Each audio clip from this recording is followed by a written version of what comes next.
Hi, this is Katie here with Gardner Grove Family Farms, and today I'm going to show you how to make roasted beets.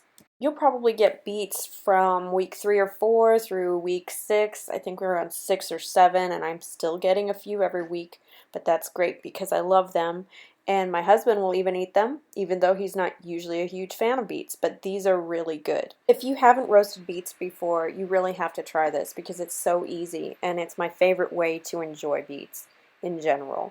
You just need some olive oil and some aluminum foil that you're going to rip into squares. They need to be big enough to wrap 1 or 2 beets. It just depends on how large they are.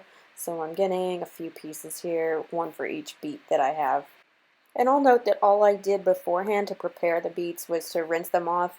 You can cut the tops off. I usually like to leave about a 1-inch piece of the stem. Some people cut them all the way down. My husband prepared these so they don't have a lot of stem. And then I rub them with a little bit of olive oil, just enough to cover the surface. And when your beet is getting coated with olive oil, you just wrap it right up in that piece of foil, nice and tight. It's going to steam in there. Do this for all of the beets you have. If they're really large, I do 1 per piece of foil. I usually do this right away after I've unpacked my CSA basket because it is just so quick and easy to do. I can throw them in the oven while I make lunch, and then I'll have a side dish ready to go for the rest of the week. Or this is also a good starting point for other recipes. You can use the roasted beets to make pickled beets. Some people really enjoy them sauteed in butter with a little bit of salt and pepper.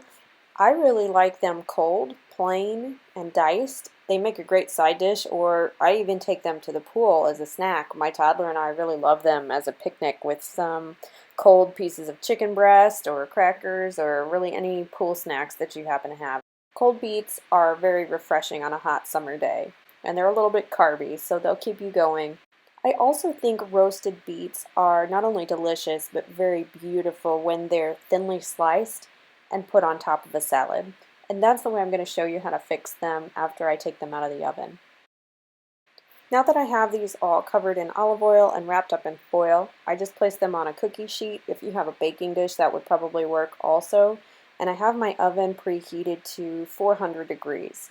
Anything in the range of probably 375 to 425 would work if you're trying to roast something else at the same time, but your cooking time might vary.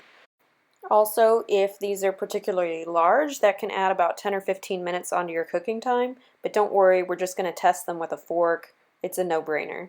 I'm going ahead and putting them into my preheated oven at this point, and I'm just going to set a timer for 45 minutes for starters and start testing them after that. Now I'm going to go have lunch and do something else. And here they are. Fast forward, they're coming out of the oven. Just be a little careful when you go to open the foil because there could be hot steam in there. This is a smaller one, so I'm guessing it'll probably be done. To test, I just take a fork, give it a little poke.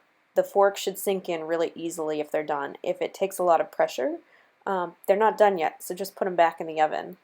I wait a while for these to get nice and cool to room temperature so that there's no chance I'm going to burn my fingers. These have been sitting out for probably an hour or more.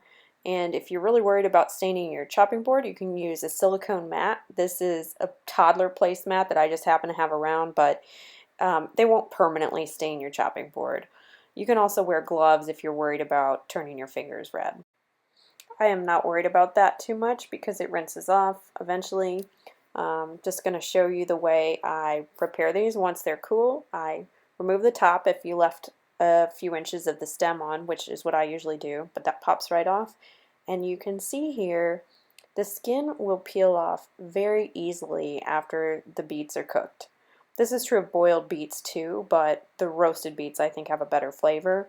Either way you decide to cook them, I would wait until after you have done so before you attempt to peel them. It's just so much easier than trying to peel an uncooked beet. This is how I've stored them, just in a glass container, whole, in the refrigerator. And now it's time to have a salad with dinner, so I'll just take however many that I want to serve. And in this case, I'm going to slice them. The little end is a perfect treat for the chef. If these are going on a green salad, I slice them almost as thinly as possible, like paper thin sometimes. You could probably use a mandolin if you really want it to be perfect. I'm just making a quick salad for dinner, so I'm using my chef's knife while I chop up everything else. And I'm going to plate them separately just so they don't turn everything else pink. You could stop here if you were serving this as a side dish. You could drizzle it with a little bit of balsamic vinegar or a balsamic reduction, add a little salt and pepper, and it would be a nice salad in and of itself. But this is going on another salad. I'm just arranging it on a plate to serve, and people can add their own on top of their salad later. And that's it. This is how I roast beets, and here is one way that I like to serve them. You have to give this a try because it's so easy. I make these every week with the beets that I get in my CSA.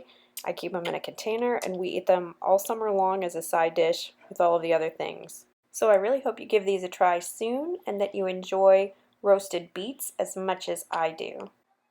If you enjoyed this video, please give it a thumbs up and consider subscribing to our channel to get notifications when new videos are posted. And check in the description for more information about how to get in touch with Farmer James and more information about Gardner Grove Family Farms. Thanks and have a great day.